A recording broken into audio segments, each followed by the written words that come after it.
Bien, para que estamos con el capítulo 10 del libro de Daniel, Seminario Bíblico Bautista de Filadelfia, de Comas, en el cono norte de Lima, ¿verdad? Entonces vamos a estar viendo y vamos a tomar estos minutos para poder hacerlo con vuestra paciencia. Y no olviden, por favor, tomar sus apuntes para poder ver lo que la palabra del Señor dice. Aquí en Daniel dice la palabra de Dios, estamos en el capítulo 10,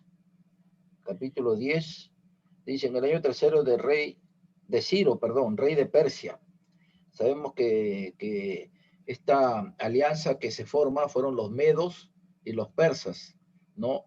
Ahí tenemos a Darío, ¿no? De los medos y a Ciro el Grande de Persia. Y entre los dos, y de acuerdo a una profecía que ya hemos visto anteriormente, pues Persia era más poderoso que los medos, ¿no? Persia es actualmente el país de Irán. Dice la palabra llamado Belsasar, y la palabra era verdadera y el conflicto grande. Hay acá dos expresiones que llaman su atención. Si tienen un marcador, pueden utilizarlo, ¿no? Dice, la palabra era verdadera y el conflicto grande. Pero él comprendió la palabra y tuvo inteligencia en la visión. En aquellos días yo, Daniel, estuve afligido por espacio de 3 semanas. No comí manjar delicado, ni entró en mi boca carne ni vino, ni me ungí con ungüento hasta que se cumplieron las 3 semanas. Ahora, si vamos a darnos cuenta dentro del contexto, queridos hermanos, Daniel, capítulo 10, 11 y 12, hallamos el plan de Dios, específicamente el plan de Dios para Israel, el pueblo amado por él, la nación escogida por el Altísimo, ¿no? Ahora, él tiene aquí una visión del personaje celestial que se revela a Daniel y que eso ya con más detalles está en el capítulo siguiente, en el capítulo 11, ¿no? Entonces empieza esta porción de la palabra mencionando el año tercero de Ciro, rey de Persia, ¿no? Aquí se fija de una manera muy especial el aspecto histórico, porque nos dice que en el tercer año de Ciro, rey de Persia. Entonces estamos aquí hablando del año, según Carballosa, 536 y 535. Esta revelación fue dada a Daniel ya después de los 70 años, después de que habían llegado a Babilonia como cautivos, y que justamente se había dado el decreto para que los judíos pudiesen volver, regresar, retornar a la tierra prometida. ¿Y qué pasó con Daniel? ¿Por qué no regresó Daniel? Daniel decidió continuar en Babilonia. Algunos sostienen, y la pregunta es ¿por qué? ¿No? Obviamente que él no regresó a Jerusalén, sino que permaneció por ese alto cargo en el gobierno de los medos persas. Y él pensó que con esa posición podía ayudar a sus hermanos judíos, que tomando parte del mismo cautiverio. Porque, ojo, lo vuelvo a decir, Daniel tenía un alto cargo público. No era simplemente un alcalde o como un regidor, era un funcionario de alto nivel en el gobierno de los medos persas. Posiblemente aquí Daniel ya estaba sobre los 85 años. Mire, ¿cuántos años? Prácticamente toda su vida la había llevado. Pero hay algo más interesante. Posiblemente, dice aquí, ya pasaba los 85, es decir, se habla de 87 a 88 años de edad. Y acá se identifica con su nombre babilónico. ¿Cuál fue su nombre babilónico? Belsasar. Su nombre judío, Daniel. ¿No? Interesante. Ahora, ¿con qué finalidad? Justamente con la intención que él estaba con ese nombre siendo reconocido dentro de la cultura de los caldeos, ¿no? Ahora, esta palabra dice el término, la palabra verdadera, y luego dice un conflicto grande. un gran conflicto. Obviamente es por la resistencia maligna que Daniel tuvo que afrontar, ¿no? Esta batalla espiritual que Efesios capítulo 6 nos describe el apóstol Pablo. Fue una lucha espiritual realmente, espiritual, ¿no? Que tuvo que pasar en carne propia el profeta Daniel. En este periodo justamente de ataque maligno de Satanás, él recibe el mensaje divino y profético. En esas condiciones, no fueron de lo mejor, no fueron las cosas. Algunos hermanos me estaban pidiendo una opinión personal sobre esta situación de que estamos pasando en el Perú. Estaba viendo un video y lo quiero hacer con una analogía muy breve. Y en esta analogía quizá algunos de ustedes lo han visto, ¿no? Un video donde un joven llega a un delivery a repartir la casa de una persona. Pero en este caso la policía lo detiene allí mismo, haciendo un operativo, y parece que este joven no tenía ni la tarjeta de propiedad o no tenía el brevete. La cosa es que los policías suben la motocicleta al vehículo para poderlo llevar a la comisaría. Este joven desesperado acepta la realidad, ¿no? Y pues lleva el delivery a la persona que estaba al frente. Y esta persona que recibe el delivery no quiso aceptarlo. Sin embargo, se ve unas imágenes un poco antes de un hombre con su hijita, estaban buscando en los depósitos de residuos o de basura algún alimento. El hombre con la criatura, con una pequeña, buscando algún resto de comida para poder saciar su hambre. La mujer, la señora que había pedido el delivery, no lo recibe y más bien lo recrimina y lo bota de la casa. El muchacho, imagínense, en 5 minutos pierde la motocicleta, su vehículo de trabajo, o quizá la habían alquilado o la habían prestado. Aparte, el delivery, no le dan el dinero para la empresa, restaurante, otro problema más. ¿Qué hace este muchacho? Y regresa. Ah, sí, es un video, alguien más lo ha visto, ¿verdad? Entonces, al final, abreviando la historia, el muchacho al ver a este hombre con esta niñita ahí sentado de hambre, saca la maleta, ¿no? Donde llevaba parece que era una pizza, ¿no? Algo así, o un delivery, y se le da, o una comida, y le da al hombre, que inmediatamente lo recibe, ¿no? Y como si hubiese sacado la lotería, este hombre con esta criatura le agradecen a ese muchacho ese enorme gesto. Los policías al ver eso lo llaman, ¿no? Y lo bajan la motocicleta y se la devuelven a él. Y al ver eso, la mujer que inicialmente había rechazado el delivery, conmueve a esta escena y le paga al muchacho, le paga el dinero. O sea, miren, todo este perjuicio que este muchacho percibió tener el fin del mundo para él en menos de 5 minutos, cómo hubo un cambio completamente radical. Hermanos, hace muchos años, y les recomiendo este libro, Cuando lo que Dios hace no tiene sentido. Si no me equivoco, el autor es Josh McDowell o Norman Wright. Cuando lo que Dios hace no tiene sentido. Si alguien tiene acceso al internet, lo puede verificar y me manda un mensajito en el chat el autor. Es un libro, hermanos, muy inspirador. Dios ha dado una sabiduría a quien escribió este libro, porque son testimonios de hombres y de mujeres en la obra, pastores, sirviéndole al Señor, pero que la esposa parte de este mundo por el cáncer. O su hijo tiene un accidente terrible, repentino, y fallece. Entonces la pregunta que va el autor avanzando a medida que desarrolla la obra es, si son hombres y mujeres o jóvenes sirviéndole a Dios, dándole lo mejor de su juventud, ¿por qué le pasan estas desgracias? Por eso le puso ese título. Doctor Dawson, James Dawson, gracias, estimada hermana Yoli. Cuando lo que Dios hace no tiene sentido. El doctor James Dawson, se lo recomiendo, les recomiendo. Y toma de caso de jóvenes, de misioneros, solteros, casados, pastores, nobles, pastores ya de muchos años, donde hay una característica, el dolor, la pérdida, el sufrimiento. Y quizá en estos momentos el Perú está pasando, hermanos, una situación similar. Y a veces decimos, ya se acabó el Perú, ¿qué va a ser? Pero no olvidemos, hermanos, Dios tiene la última palabra. Dios tiene el último recurso. Y por algo deja que estas cosas pasen.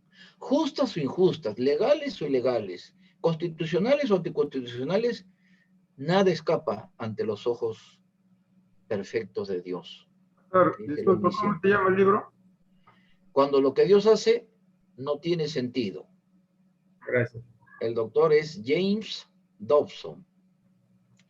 Les recomiendo, es un libro muy inspirador donde nos hace ver, hermanos, que la voluntad de Dios está a prueba de todo y que debemos perseverar, porque en algún momento Dios va a recompensar a sus hijos. Él mismo, él mismo. Y esa enseñanza está en Apocalipsis, por si acaso, ¿eh? En Apocalipsis, ahí Dios mismo va a recompensar, ¿no? A sus hijos. Él mismo le dice, sé fiel. He aquí tu galardón contigo, ¿no? Entonces, bueno, hermano, perseveremos. Y Dios permite, hermano, que la iglesia de Cristo persevere en estas circunstancias que si nos toca pasar aquí en el Perú, pues afrontarla, ¿no? Que la última palabra la tiene Dios. Mientras nuestras vidas están seguras completamente en Él. Ahora, hermanos, avanzo un poquito. Aquí tenemos, en este capítulo 10 de Daniel, algo también importante, porque, hermano, cuando vamos a ver, luego ya de hacer esta... y digo, lo que Dios recibe a Daniel dice que lo afligió por casi 3 semanas. En el término literal, 3 semanas de días. Aquí son 3 semanas cronológicas. A diferencia del capítulo anterior, el Espíritu Santo guía a Daniel a tomar los términos hebreos diferentes. Ciertamente en español es el mismo término, semana a semana. En cambio, en los capítulos 9 y 10 es completamente diferente el sentido semántico, el significado etimológico de los dos términos. La semana, el término en capítulo 9, sentido profético, y el sentido de 77, y la que aparece aquí. Son 3 semanas de días cronológicas. Es el término Chaburin Yamin. Entonces, ¿esto qué quiere decir? 3 semanas cronológicas, es decir, de días de 24 horas marcadas. Entonces, estamos hablando de 3 semanas, tenemos 21 días, multiplicando 21 por 24 horas, vamos a tener allí el total de tiempo que justamente Daniel estuvo en esta situación, ¿verdad? Afligido, dejó de comer, tuvo un ayuno, ¿verdad? Y yo creo que en este tiempo, hermano, creemos todos que en este tiempo, particularmente el Perú, hermanos, de Latinoamérica, como Venezuela, Bolivia, Cuba, Centroamérica, Nicaragua, hermano, el pueblo de Dios tiene que ayunar. El pueblo de Dios tiene que ayunar. Tenemos que ayunar por nuestros países, ¿no? Esta espiral, hermano, de el Foro de San Paulo, hermano, busca, ¿sabe qué cosa busca? Promover el misticismo en Latinoamérica. O sea, confundir a aquellos quienes son cristianos o aquellas personas que simpatizan con la fe cristiana y escuchan los mensajes, ¿no? Pero todavía no son salvos. ¿Y ellos qué quieren impulsar, hermano? El misticismo. Ustedes sabían que Evo Morales comenzó a hacer unos templos en Bolivia y en el medio de los templos comenzó a poner rocas y comenzó a traer ese legado andino de los tiempos del Imperio Incaico, donde se rendía pleitesía a la tierra. De allí que en la costa tenemos monumentos de Huiracocha, el dios de la tierra. Dice al dios Inti, Sol, Huiracocha, Pachacamac, de la tierra. Hay una relación de paganismo, de idolatría, entre de lo que es la adoración a los astros, como lo hicieron los del Imperio Incaico. Eso Evo Morales impulsó durante su gestión como gobernante. Ustedes tienen toda libertad para analizarlo y revisarlo, hermano. Y no faltó gente incauta, desgraciadamente, que fue presa de estas creencias. Y eso es lo que buscan. Y lo que van a buscar acá, hermano, es también eso. Es denigrar, confundir la fe cristiana y poner paralelamente estas sectas como lo que estamos hablando, también por otro lado del Islam, promover el Islam. No solo en un país, en toda Latinoamérica. No olvidemos, hermanos, que Latinoamérica, particularmente América del Sur y África, hoy en día son las fuentes de misioneros que están llegando a todo el mundo, desde África y de Sudamérica. Imagínense. Entonces, esto también ve de la mano con esta élite globalista que impide también bloquear, impedir el avance del Evangelio desde Latinoamérica. ¿Ok? Bien, ahora, volviendo al punto, hermanos, aquí donde lo que estamos hablando es la visión celestial, ¿verdad? Como ya lo hemos compartido, ahí en el 4 al 6 versículo, dice la palabra de Dios,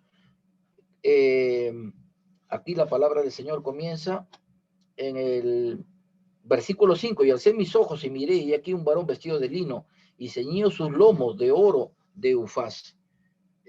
Aquí vemos, hermanos, una descripción literal, ¿ya? Y acuérdense, cuando llegan a Apocalipsis, con justamente el libro de Apocalipsis, ¿no? Con el libro de Apocalipsis. ¿Por qué? ¿Por qué razón decimos esto, queridos hermanos? Porque cuando vamos a ir a la palabra de Dios, al libro de, de Apocalipsis, justamente capítulo 1, del capítulo 1, hermanos, vamos a ver del versículo número 3 en adelante, ¿sí? ¿Tiene conmigo Apocalipsis capítulo 1, versículo 3 en adelante? Dice, y en medio de los 7 candeleros, a uno semejante al Hijo del Hombre. Claro, esta es la visión de Juan, ¿no? Acá está Juan, ¿correcto? Aquí lo vemos al apóstol Juan, ¿no? Los 7 candeleros, luego ya viene la interpretación de los candeleros, el mensaje a los ángeles, ¿no? Del Señor Jesús. Pero acá hay una descripción física. ¿Cómo se llama la descripción física? Ahí nos ayuda también la hermenéutica, que es la etimología. Y la etimología, ¿qué tiene que ver, hermanos? Perdón, con lo que es la parte de la gramática y la parte del contexto. La descripción. La descripción es la presentación de las características o cualidades externas o internas de una persona. Externas, lo físico, el semblante, la contextura, el tamaño, el cabello, las facciones del rostro, etcétera, es la forma de caminar, etcétera, etcétera. Internas tiene que ver con el carácter. ¿Cómo se llama la descripción que presenta las cualidades físicas? Prosopografía, anótenlo, ¿no? ¿Cómo se llama? Prosopografía. Y las cualidades que hablan de lo interno, ¿cómo se llama lo que habla de lo interno?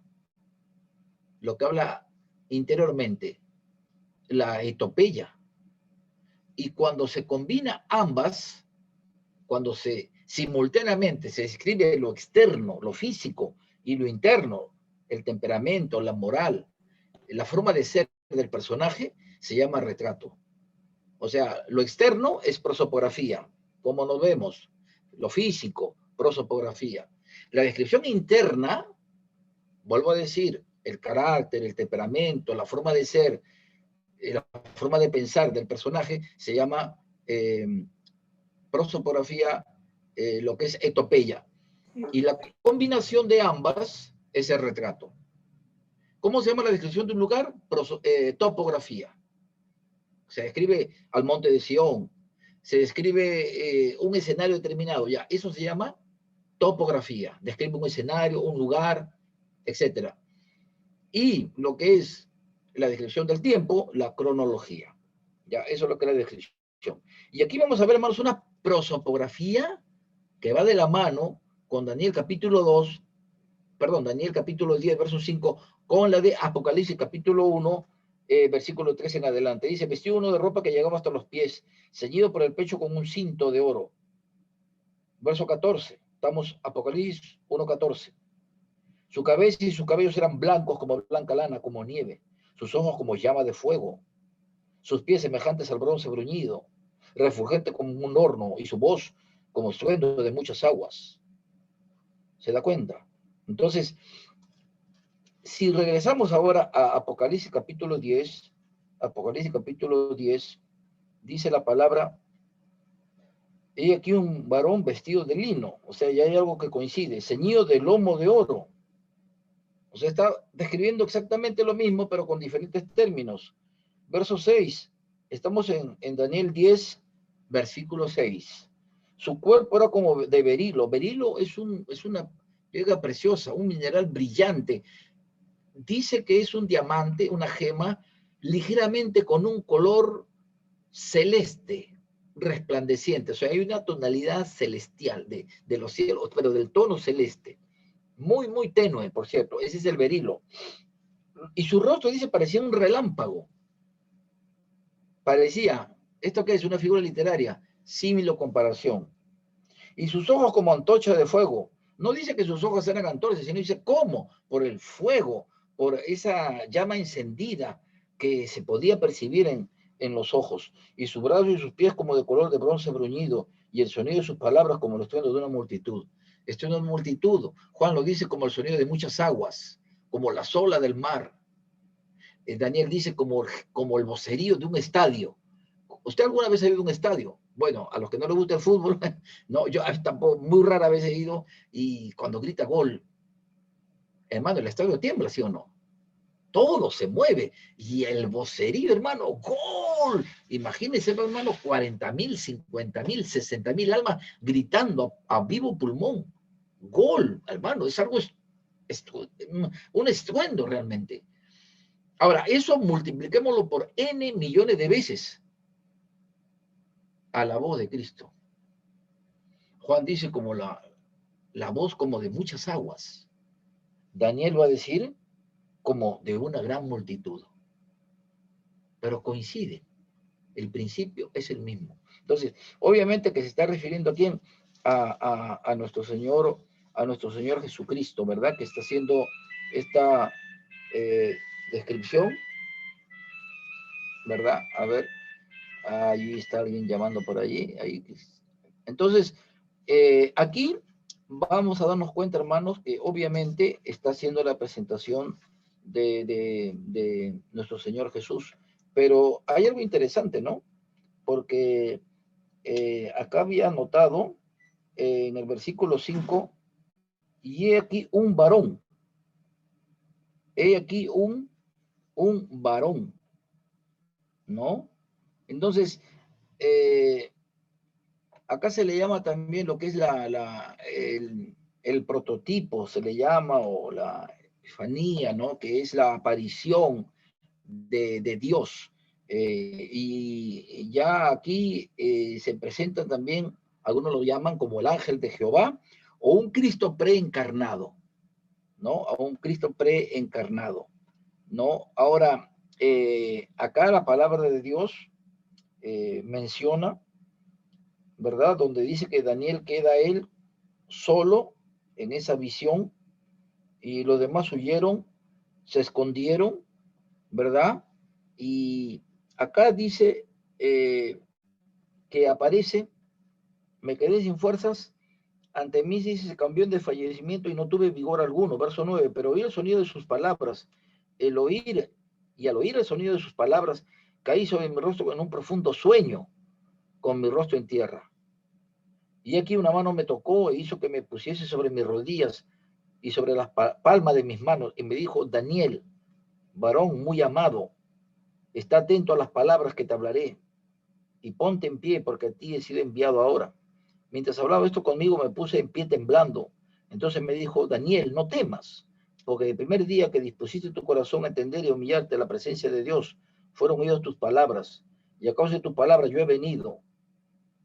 Mas el príncipe del reino de Persia se me opuso durante 21 días, pero he aquí, Miguel, uno de los principales príncipes, vino para ayudarme, y quedé allí con los reyes de Persia. He venido para hacerte saber lo que ha de venir a tu pueblo en los posteros días, porque la visión es para esos días. Es muy interesante, hermanos, porque, ¿saben por qué? Acá hay un punto que me gustaría compartirlo con ustedes brevemente, haciendo una aclaración entre los adventistas del séptimo día y los eh, testigos de Jehová, ¿sí? Y los testigos de Jehová. Porque los adventistas afirman que el arcángel Miguel es Jesús, antes de su encarnación. O sea, los adventistas del séptimo día, ellos creen que el arcángel Miguel, es el Señor Jesús, pero antes de su encarnación, del término latín incarnatus, el latín incarnatus, ¿no? Eso es lo que sostienen, obviamente, una concepción completamente errada y antibíblica los adventistas. Ahora, la diferencia es que los testigos de Jehová creen que Miguel, el arcángel Miguel, es el Señor Jesús. Y los adventistas, que Miguel fue una forma de Jesús apareciéndose, en este caso ante Daniel. Los testigos de Jehová creen que el arcángel Miguel se transformó en Jesús. Y los adventistas, por su parte, sostienen que es el Cristo preencarnado, ¿no? Y que tomó forma de Miguel, lo que se llama en términos teológicos teofanía, teos, Dios, fanía, aparición, revelación. Entonces la teofanía viene a ser la aparición o la revelación, la aparición, ¿no? Corpórea de Dios, ¿verdad? Esa es una teofanía. Entonces, aquí lo que podemos ver, hermanos, si nos damos cuenta es que Miguel aparece en la Biblia 5 veces. 3 veces en el libro de Daniel, en el cual estamos estudiando. Una vez en Judas y la última en el libro de Apocalipsis. ¿Estamos de acuerdo? Me refiero aquí al arcángel Miguel, por si acaso, ¿no? Al arcángel Miguel. Ahora, algo que debemos de tomar en cuenta también es el mismo término de arcángel. Miguel significa quién es como Dios, ¿no? Es lo que significa el nombre de Miguel. ¿Quién es como Dios? ¿No? Y Miguel es reconocido también como arcángel. Ahora, ¿qué es lo que sostiene, por ejemplo, la posición que creen los testigos de Jehová, los adventistas? En razón a 1 Tesalonicenses 4:16, ¿no? Donde dice, y con voz de arcángel, con trompeta de Dios, ¿no? Ahora, obviamente que el término arcángel es un título. Y aquí el Señor está refiriéndose a Miguel como uno de sus ayudantes, ¿no? Como su ángel. Porque Miguel en esencia es un guerrero, un ángel guerrero. Todos los ángeles de por sí pelean, pero hay una cualidad especial en el arcángel, es decir, que tiene un título, como que es el importante entre todo el ejército celestial. Ahora, en esta porción, donde dice la palabra de Dios, en el versículo 13 dice, ¿no? Mas el príncipe del reino de Persia se me opuso durante 21 días, pero aquí Miguel, uno de los principales príncipes, vino para ayudarme. Uno de los principales príncipes. En otras palabras, eso es lo que viene a ser como una caja, como un título, una distinción. Pero acá no se puede confundir de que Cristo es Miguel, porque Dios no es un arcángel. Y si es un arcángel, entonces ese arcángel no es Dios. Ahora, cuando habla acá en Tesalonicenses, y el Señor dice con voz de arcángel, está refiriéndose al título, a la autoridad. Ojo, pero no está dando a entender de que el Señor Jesús es el arcángel o viceversa. Eso valga la aclaración. Sería apropiado comparar la voz de mando de Jesús con la de que alguien tenga menos autoridad que él. Por supuesto que no. El arcángel Miguel, ¿no? El arcángel Miguel obviamente no es el Señor Jesucristo. Esta expresión de arcángel, pues, por otro lado, nunca aparece en plural en las Sagradas Escrituras, lo cual da a entender que hay uno solo, y es obviamente Miguel. Sin embargo, para el catolicismo, por ejemplo, Gabriel también lo consideran como arcángel, y también lo consideran el catolicismo a Rafael, ¿no? Si no me equivoco, el arcángel Rafael, ¿no? Según dicen que dentro del catolicismo, ¿no? También tuvo, si no me equivoco, con este título, ¿no? de arcángel. Entonces hago este alcance para que podamos tenerlo allí presente, ¿verdad? Ahora, aquí la palabra nos habla pues de una topografía del Señor Jesucristo, una topografía, ¿no? Una topografía. El vestido de lino, ¿qué representa? ¿Qué representa? ¿Qué simboliza, hermanos? A ver, prenden y apagan su micro, por favor. ¿Qué Pureza, representa? pureza. Pureza, santidad, gracias, muy bien.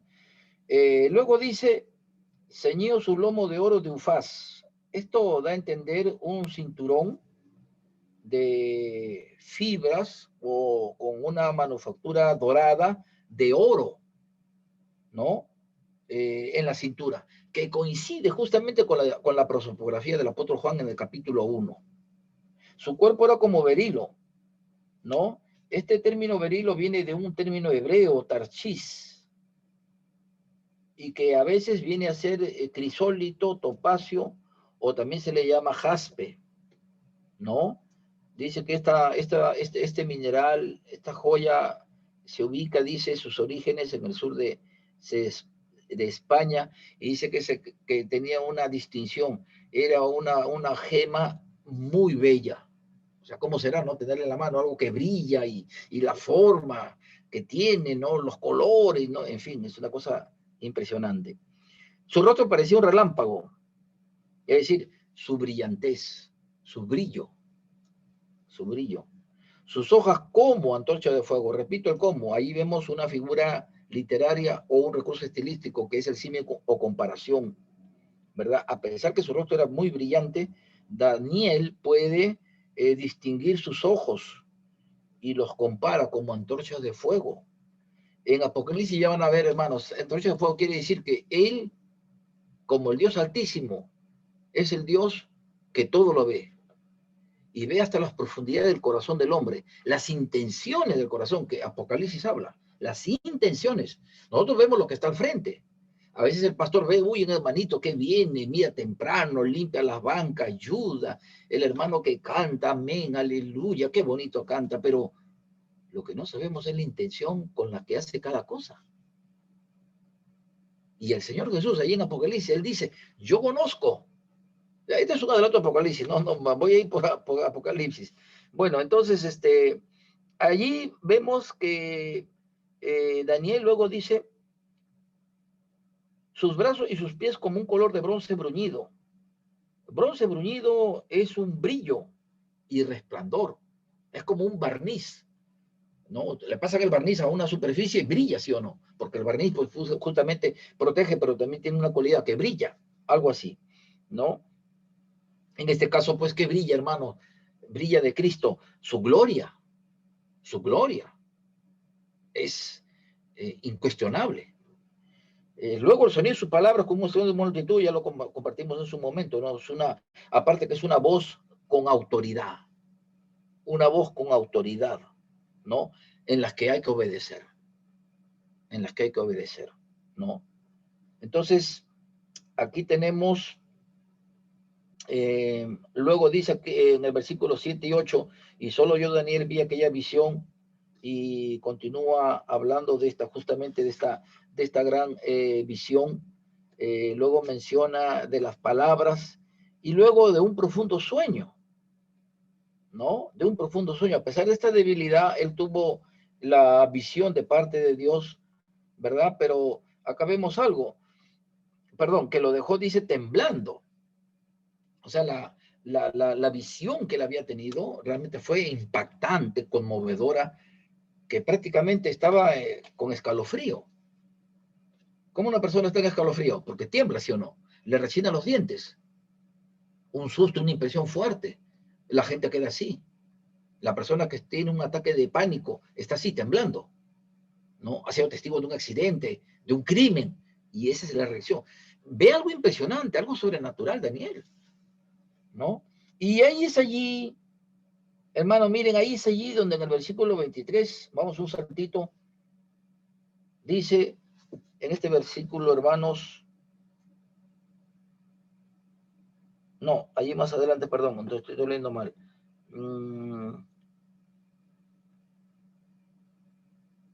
En el versículo 11, perdón. Versículo 11. Y me dijo, Daniel, varón muy amado, esté atento a las palabras que te hablaré. Es decir, hermanos, que nosotros podemos acá ver, de acuerdo al texto bíblico, que en momento de la situación que estaba Daniel, el Señor le dice, deja de temblar, no tengas mayor temor o miedo. Muy amado. Dice la palabra, dice que estamos para Dios como la niña de sus ojos. Como la niña de sus ojos. Aún está dormido, ahí está, en la retina. El párpado está cerrado, pero la retina sigue estando en el mismo ojo. Es decir, da a entenderse que de día y de noche Dios está viendo por cada uno de sus hijos. Razón tiene el salmista cuando dice, estimada es a Jehová la muerte de sus santos. Es decir, aún hasta la partida física, para Dios no es cualquier cosa. Haya uno más que vida al cielo ya. Sí, ¿saben qué? Hoy día, ¿qué día estamos? 14 de junio a las 11:30 de la noche, allá en Coma, no, mejor no digo cómo, no voy a pasar no, mejor, entonces, no, no es así. Pienso que, hermano, cuando el Señor llama a su presencia, cristiano que llega al cielo, hermano, no lo hace como que, ya es como ingresar a un mercado, a un estadio. Pero, hermano, al cielo, en estos momentos ingresa fulano de tal, hijo amado, hija amada. Pastor, Uh-huh. si cuando una persona no creyente se arrepiente y dice que en el cielo hacen fiesta en el cielo, ¿no? Imagínense. Exacto, así es. O sea, hay un gozo en el cielo, ¿no? Por un alma que pasa de muerte a vida.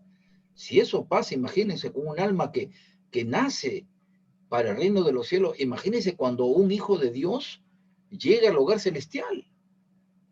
¿Cómo se siente el papá, la mamá, los hermanos cuando un hermano en el Caballero Carmelo, ¿cuántos han leído? El Caballero Carmelo de Abraham Valdelomar. Cuando llega el hermano mayor Roberto, una alegría inmensa, ¿no? El papá, la mamá, los hermanos, Roberto, el hermano mayor que después de muchísimos años regresaba a la casa paterna y venía con regalos. Y al papá le dio el gallo llamado Carmelo. Y a los hijos, a los hermanos menores les dio tejas, caramelo, golosina. Fue lo máximo su hermano, ¿no? Pero con qué añoranza, con qué alegría de ver. Imagínense, hermano, en el cielo, que llega un hijo de Dios, ¿no? Entonces, aquí en el contexto podemos entender cuando dice varón muy amado, ¿no? La palabra que le dan aliento, pero también lo que realmente somos para Dios, lo que para Dios son sus hijos. Esto es muy importante que lo podamos tener, ¿verdad? Ahora, dice la palabra de Dios que él había quedado prácticamente sin aliento, ¿no? Sin fortaleza, pero le dice muy amado, ¿no? Y también de nuevo es ordenado a dejar de temer, ya no tengas miedo, ya no estés temblando. Imagínense ver, hermanos, a Jesús, a Cristo, así con esos ojos como de fuego. Daniel y en su verbo había temor, obviamente, porque un ser humano, hermano, ver ante el Altísimo, tomando forma corpórea, es decir, tomando forma humana. Impresionante, por lo menos un ser humano no tiene fuego en los ojos, pero eso da a entender que como Dios, Él ve la profundidad del corazón del hombre. Ni autoridad, ni gobernante, ni deportista, ni cantante más famoso de todo el planeta puede quedar oculto o exento del examen, del escáner espiritual de parte de Dios. Por eso dice ojos de fuego. Dice la palabra que Dios es fuego consumidor y Él ve las intenciones más profundas del corazón del hombre. Entonces da a entender eso. Eso ya lo habla ya con más detalle en Apocalipsis, hermano, ¿no? Entonces, es aquí donde miren, y en el versículo 19, ojo, en el verso 19, dice, y otra vez que tenía semejanza de hombre, me tocó otra vez y me fortaleció. Verso 19, y me dijo, muy amado, no temas. La paz sea contigo, shalom.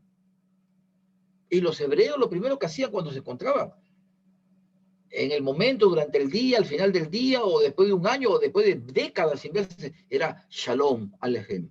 Shalom Alejem, la paz del Altísimo. La paz de Dios te bendiga, la paz de Dios te lleve y te guarde. Qué alegría de verte. Shalom, hermano, shalom, shalom. El término hebreo de paz, esa paz de Dios, del bendito Dios. Y le dice aquí, la paz sea contigo. Esfuérzate y aliéntate. Y mire lo que pasa. Y mientras él me hablaba, recobré las fuerzas. Y dije, hable mi Señor, porque me has fortalecido. Él me dijo, ¿sabes por qué he venido a ti? Pues ahora tengo que volver para pelear contra el príncipe de Persia. Al terminar con él, el príncipe de Grecia vendrá. Pero yo declararé lo que está escrito en el libro de la verdad, y ninguno me ayuda contra ellos, sino Miguel, vuestro príncipe. Vuestro príncipe. Ahí es que vale decir al arcángel, quien tiene ese cargo concedido, ojo, concedido, no ganado.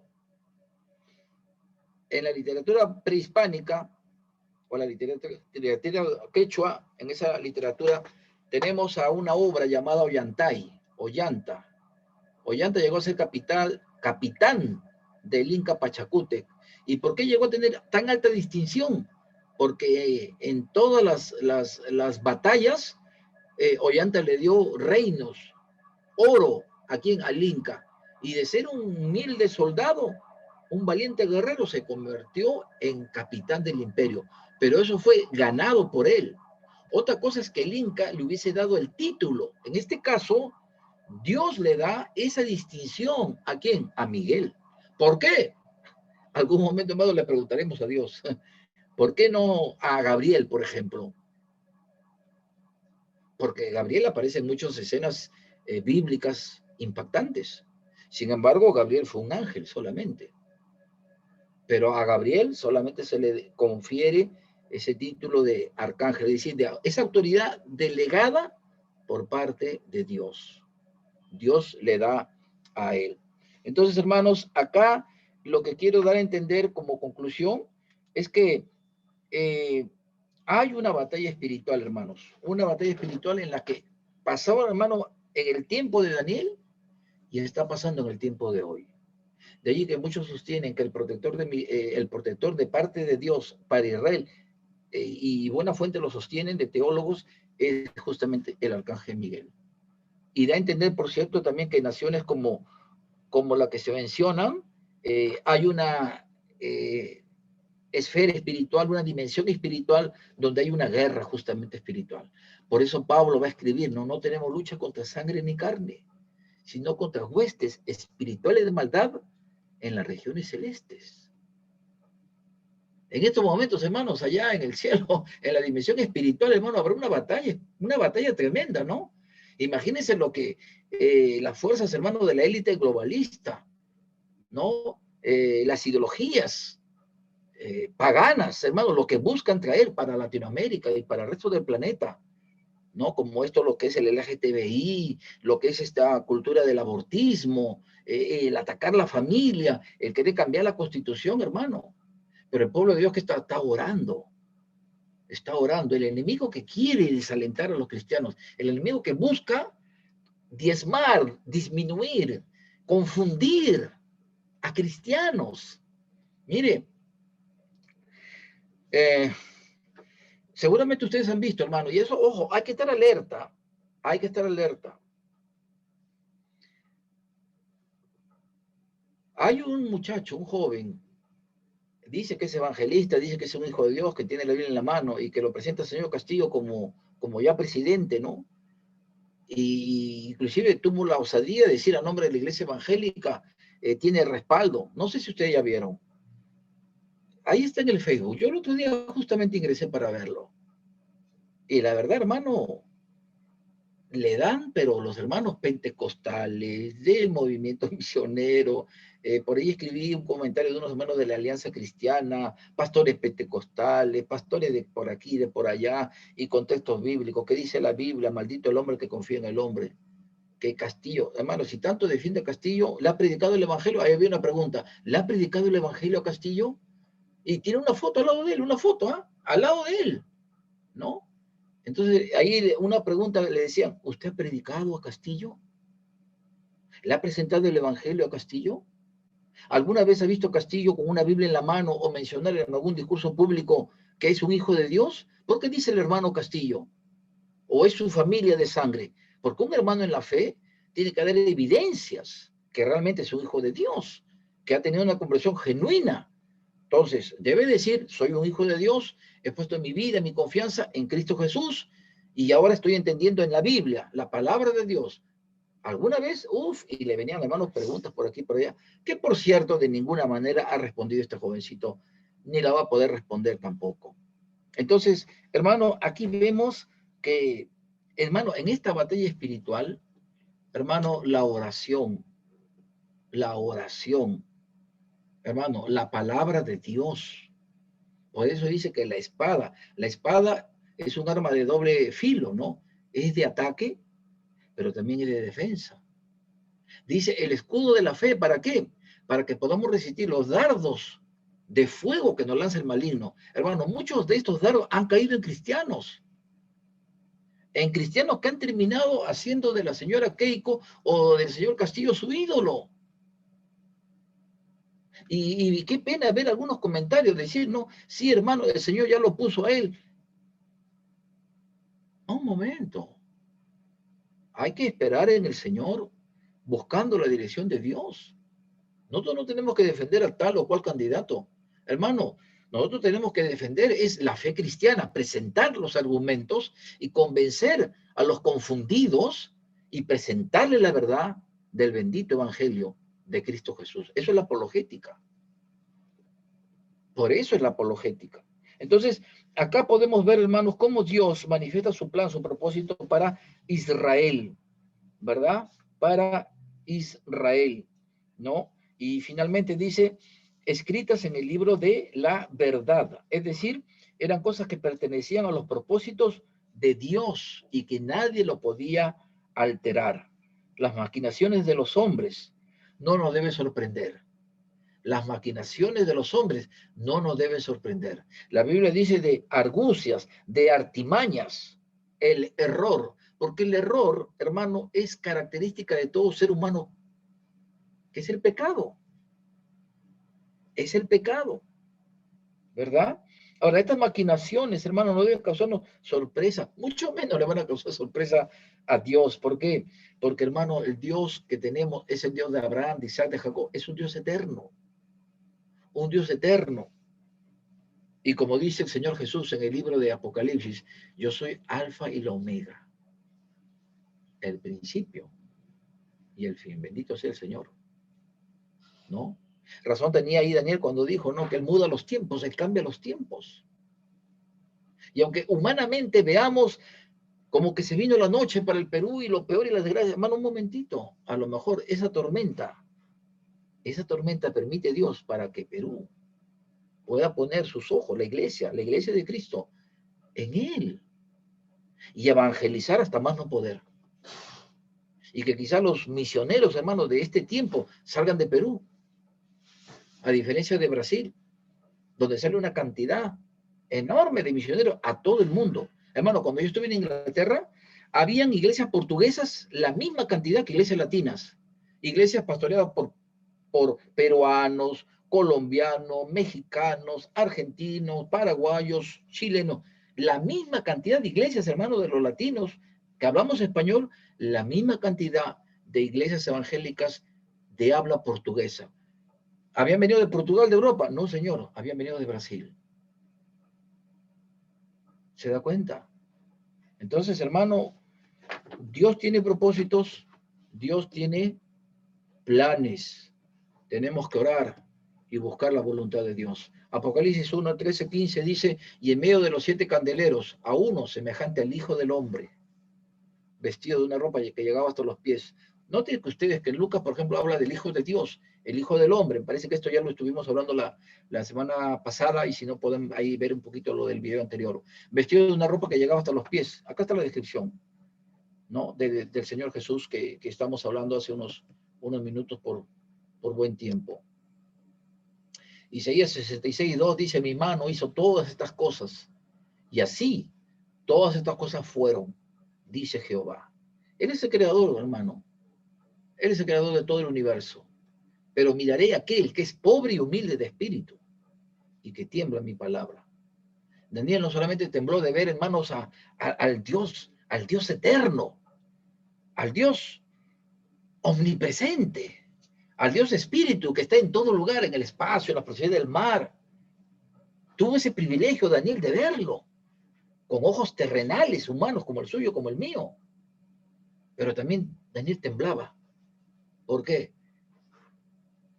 Por la palabra que estaba recibiendo de parte de Dios. Y una característica de un gobernante, como lo vimos también, hermano, que debe ser humildad. Humildad.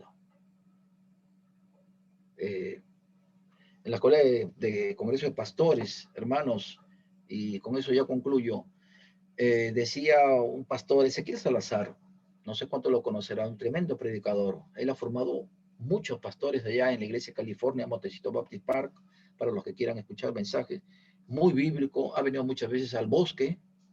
Yo lo tuve el privilegio de conocerlo en su primer viaje que salía de ahí, de Estados Unidos, muchachito él, ahora ya pasa los 60 y tantos años.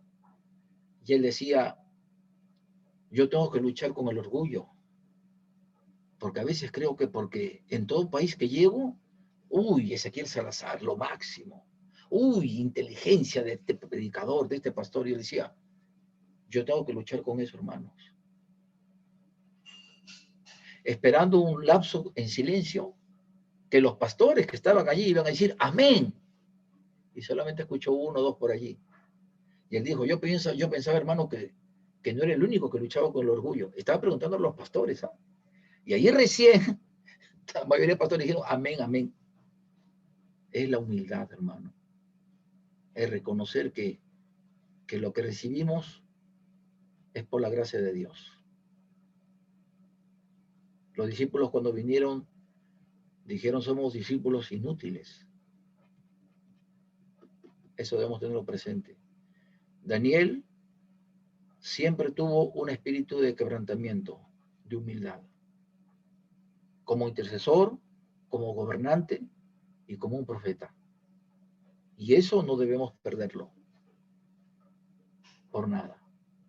Porque humildad va de la mano con quebrantamiento. Pero la soberbia, el orgullo, ver a un siervo con orgullo en su corazón, ver una iglesia que se jacta y se aplaude de sus logros, de las nuevas obras, cuidado. Ahí está Apocalipsis 2 y 3 capítulo, hermanos. Hay lecciones, hermanos, para la iglesia, para un ministerio, para un siervo, para un predicador, para un misionero, para obreros. Siempre hay, hermano, esa disposición de quebrantarnos ante la palabra del Dios Altísimo, quienes tenemos el privilegio de honrarle y de servirle. Amén. Muy bien. Amén. Primera vez, creo que es un milagro. 8 y 9, como para que tengan unos minutos más, para que tomen su buen caldo de gallina, o por ahí se preparen su cecina, su tacacho. Hoy ya le hice provocar aquí a la hermana, ¿no? A la hermana de la selva, oye, pastor, ¿por qué malo? ¿Dónde consigo tacacho a esta hora? O los Juanes, ¿no? No, pues pastor, ¿no? O se preparan ahí su chaufita, su comidita, y por lo menos tengan hasta 8:40, una media hora para que descansen. Un gusto de verlos, queridos hermanos. Hermano Víctor, hermano Orlando, Gracias, la señorita Gracie, hermano Juan, no, Rocío, hermana Rocío, gusto de verla. Nos alegra verla. Sé que por trabajo y todo, hermano, el tiempo también es así. Pero ahí están el video, las clases, y pónganle un like, pues, hermano, ¿no? Para que por lo menos también los que puedan pasar por allí puedan también tener esa bendición de ustedes. Y sus oraciones, pues, hermano, para que estemos en el Señor. Sigamos orando por nuestro querido Perú, hermanos. Ya hoy día el OMPE en la tarde ha presentado el 100% de actas contabilizadas, pero el Jurado Nacional de Elecciones, todavía no ha dado una respuesta final a todas esas impugnaciones, actas observadas, que son todavía miles y miles de votos. Al margen del resultado, hermanos, o de tal o cual candidato, mucho menos, oremos por el país. porque hay una espiral, hermanos, de violencia que se quiere derramar en el Perú, hermano, y estamos hablando de millares de muertes. Es levantar a un país en violencia.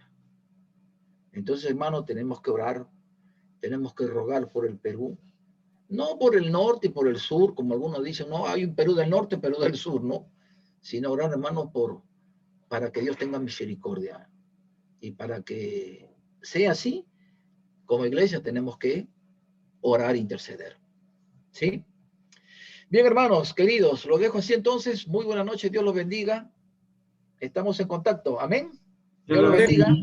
Amén. Gracias. Dios lo bendiga. Tengan un buen break. Provecho. Gracias. Dios los bendiga. Amén. Qué gusto, Claudia, verte una vez más en clases. Bienvenida, Amén, Claudia. amén. A todos ustedes. Gracias. Dios los bendiga. A todos, por la perseverancia también a todos. Rayos.